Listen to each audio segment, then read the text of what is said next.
Hello बच्चों, welcome to आरंभ। आज हम लोग क्या देखेंगे, जो मोशन इन अ प्लेन जो हम लोग पढ़ रहे थे उसके आगे का पार्ट देखेंगे। लास्ट क्लास में हम लोगों ने देख लिया था कि वेक्टर क्या होता है, वेक्टर का मैग्नीट्यूड क्या होता है, वेक्टर का डायरेक्शन क्या होता है, वेक्टर का मैग्नीट्यूड कैसे निकालते हैं।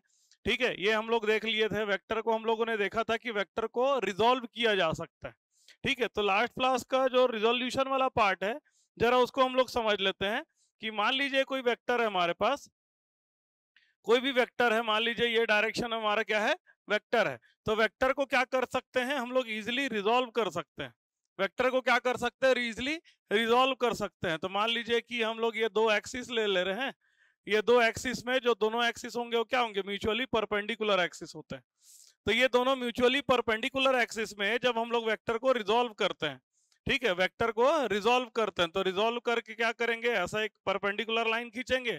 और ये ऐसा हम लोग क्या करेंगे, एक परपेंडिकुलर लाइन यहां से खींचेंगे।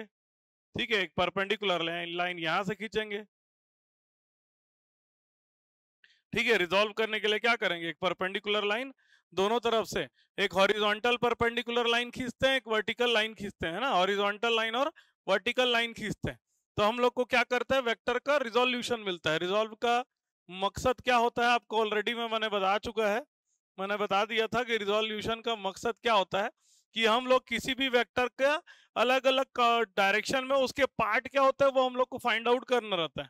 तो मान लीजिए कि हम लोगों ने ये डायरेक्शन में रिजोल्व किया। ठीक है, एक डायरेक्शन में रिजोल्यूशन ये आ गया हमारा, ये हमारा एक्स एक्सिस में मान लीजिए रिजोल्व वेक्टर आ गया। उसी तरह से वाई एक्सिस में भी हमारा क्या आ गया, रिजोल्यूशन वाला वेक्टर आ गया। ठीक है, ये दो वेक्टर हमारा आ गया। अगर अब ये कैसे निकालते हैं, मान लीजिए ये वाला एंगल अगर आपको दिया रहता है थीटा। ठीक है, तो ये अगर कोई भी वेक्टर है, मान लेते हैं ये वेक्टर है ए। ठीक है, तो ए का जिसके साथ एंगल बना हुआ है वो वाला पार्ट क्या हो जाता है, ये बन जाता है ए कॉस ऑफ थीटा। कौन से डायरेक्शन में, आई एक्सिस में है। तो ये हमारा एक्स एक्सिस में, तो उसको हम लोग क्या लिखते हैं, आई लिखते हैं। उसी तरह से जो हमारा वाई एक्सिस वाला हो जाएगा, ये हो जाएगा ए साइन ऑफ थीटा। इसमें क्या लगा देते हैं, जे लगा देते हैं। इसी को हम लोग लिखते हैं A Y means the vector value in Y direction. इसको हम लोग क्या लिखेंगे, the vector value in x direction. ठीक है, तो इस तरह से हम लोग क्या करते हैं, रिजोल्यूशन करते हैं। अब बात आती है कि भाई क्यों करना है रिजोल्यूशन, भाई ये चैप्टर में हम लोग क्या ऐसा पढ़ रहे हैं कि हम लोग को रिजोल्व करने की जरूरत पड़ती है। तो basically motion in a plane पढ़ते हैं। तो मोशन इन अ प्लेन पढ़ेंगे तो क्या होगा, कम से कम दो डायरेक्शन में ऑब्जेक्ट का मोशन हो रहा है। तो हम क्या करते हैं, किसी भी पर्टिकुलर चीज को अलग अलग डायरेक्शन में रिजोल्व कर लेते हैं। तो अगर हम लोग इक्वेशन ऑफ मोशन को जरा देखें कि भाई हमारा इक्वेशन ऑफ मोशन क्या था, तो इक्वेशन ऑफ मोशन जो हम लोगों ने फर्स्ट चैप्टर में पढ़ा था, ये क्या था हमारा equation of motion. Equation of motion हमारा जो फर्स्ट चैप्टर में था वो क्या था, देखिए तीन इक्वेशन ऑफ मोशन हम लोगों ने पढ़ा था। पहला इक्वेशन ऑफ मोशन क्या होता है, initial velocity is equal to, sorry, final velocity is equal to initial velocity plus acceleration multiply by time. वही हो जाएगा, final velocity is equal to initial velocity plus acceleration multiply by time. उसी तरह से second equation of motion हो जाएगा x minus x naught is equal to we naught of t plus half a t square होता था। ये हमारा second equation of motion होता था।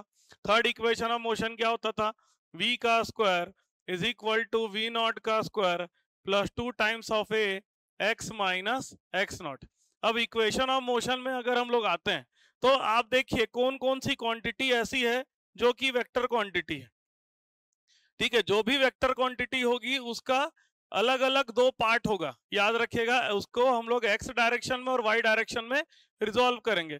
तो जो जो वेक्टर क्वांटिटी इसमें से फाइनल वेलोसिटी हमारी क्या है, फाइनल वेलोसिटी एक क्या है, वेक्टर क्वांटिटी है। वेक्टर क्वांटिटी क्या क्या है, एक हमारा फाइनल वेलोसिटी है, एक हमारा इनिशियल वेलोसिटी है, और क्या है, एक्सेलरेशन हमारा वेक्टर क्वांटिटी है। डिस्प्लेसमेंट हमारा वेक्टर क्वांटिटी है, x minus x not basically क्या है, डिस्प्लेसमेंट ही है। ठीक है, x जो है इनिशियल डिस्प्लेसमेंट है, x नॉट क्या है, सॉरी, x जो है फाइनल डिस्प्लेसमेंट है, x नॉट क्या है, इनिशियल डिस्प्लेसमेंट है। v नॉट हमारा क्या था, ये हमारा इनिशियल वेलोसिटी हो गया। a क्या है, a हमारा एक्सेलरेशन है। फिर ये हमारा जो v है ये हमारा इसमें भी हमारा क्या होगा, ये भी हमारा दो कंपोनेंट में बटेगा, जो वेक्टर है, जो वेक्टर है वो दो कंपोनेंट में चेंज होगा। ठीक है, ये सारी चीजें दो कंपोनेंट में चेंज होगा। तो हम लोग सारे कंपोनेंट को देखते हैं। जैसे मान लीजिए स्टार्ट करते हैं हम लोग इनिशियल वेलोसिटी से। तो इनिशियल वेलोसिटी ये मान लेते हैं हमारा क्या है, इनिशियल वेलोसिटी है। ये हमारा क्या हो गया, वेक्टर, इनिशियल वेलोसिटी का वेक्टर हो गया।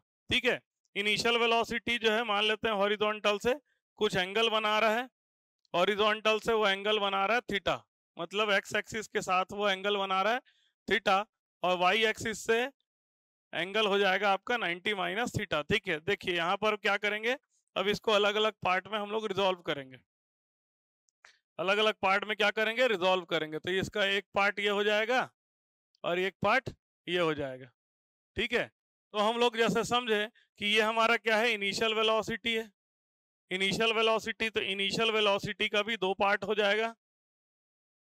इनिशियल वेलोसिटी का क्या हो जाएगा, दो पार्ट हो जाएगा, एक एक्स एक्सिस में ये हो जाएगा initial velocity into cos theta, और वाई एक्सिस में initial velocity into sine theta. मान लीजिए ये वाला एंगल कितना बना रहा है, ये वाला एंगल हमारा है थीटा। तो ये वाला जो कंपोनेंट होगा initial velocity in x direction, initial velocity in x direction, ये कितना हो जाएगा, initial velocity into cos theta, और ये हो जाएगा आपका initial velocity in Y direction, initial velocity into sine theta हो जाएगा।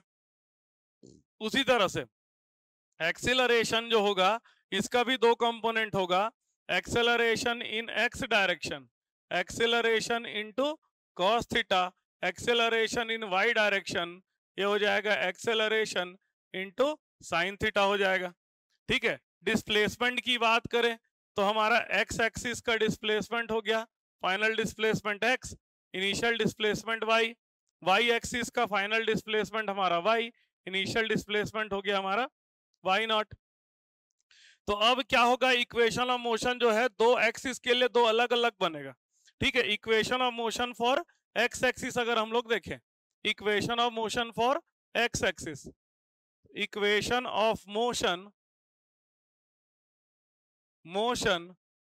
For x axis, x axis के लिए अगर इक्वेशन ऑफ मोशन देखें, ठीक है, तो क्या हो जाएगा, final velocity in x direction it is equal to initial velocity in x direction plus acceleration in x direction into t. ठीक है, तो हमारा क्या हो गया, देखिए ये एकदम क्लियर हो रहा है। ठीक है, क्या क्लियर हो रहा है कि हमारा दो इक्वेशन बनेगा, एक्स एक्सिस के लिए अलग इक्वेशन बनेगा, वाई एक्सिस के लिए अलग इक्वेशन बनेगा। उसी तरह से सेकंड इक्वेशन क्या हो जाएगा, x minus x naught means final displacement minus initial displacement in x direction, it is equal to we naught x into t plus half a x into t का square. मतलब क्या है, x axis के लिए निकाल रहे हैं तो अलग अलग कंपोनेंट को हम लोग को पुट करना है। ठीक है, तो ये हमारा हो जाएगा, ये सारा चीजें क्या है, वेक्टर क्वांटिटी है, V naught X A X, ये सारी चीजें क्या है, वेक्टर क्वांटिटी है। थर्ड इक्वेशन ऑफ मोशन क्या हो जाएगा, थर्ड इक्वेशन ऑफ मोशन हो जाएगा वी एक्स का square is equal to we naught X का whole square plus 2 times of A x into X minus x naught. ये क्या हो गया, थर्ड इक्वेशन ऑफ मोशन हो गया। ठीक है, थर्ड इक्वेशन ऑफ मोशन हो गया। अलग अलग कंडीशन पे क्या होता है, वैल्यू बदलती है।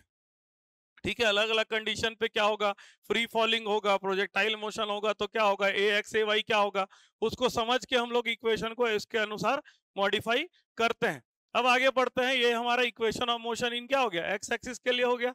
अब ये equation of motion, equation of motion in y axis for y axis, y axis में सारी चीजें वाई के लिए बन जाएगी। मतलब क्या हो जाएगा, final velocity in Y direction is equal to initial velocity in Y direction plus acceleration in Y direction into t, ये हमारा बन जाएगा। उसके बाद change in displacement in Y direction it is equal to initial velocity in Y direction into t plus half acceleration in Y direction into t square, ये हमारा हो जाएगा सेकंड इक्वेशन। थर्ड इक्वेशन क्या बन जाएगा, थर्ड इक्वेशन बन जाएगा V Y का square is equal to we naught Y का whole square plus 2ay into Y minus Y naught. ये क्या हो जाएगा? थर्ड इक्वेशन ऑफ मोशन हो जाएगा। तो क्या हो रहा है, समझने की बात क्या है, फर्स्ट चैप्टर में हम लोगों ने 3 इक्वेशन ऑफ मोशन पढ़ा था। क्यों पढ़ा था? क्योंकि फर्स्ट चैप्टर में जो ऑब्जेक्ट था वो स्ट्रेट लाइन में ट्रेवल कर रहा था, एक्स और वाई दो डायरेक्शन तो थे ही नहीं। लेकिन जब मोशन इन अ प्लेन पढ़ते हैं तो एक्स और वाई करके दो डायरेक्शन हो जाता है। तो ये दो डायरेक्शन हो जाने के कारण से क्या होगा? दो इक्वेशन बनेगा हमारा, एक एक्स एक्सिस का इक्वेशन और वाई एक्सिस का इक्वेशन। अलग अलग कंडीशन के लिए अलग अलग हम लोग देखते हैं। क्या होता है कि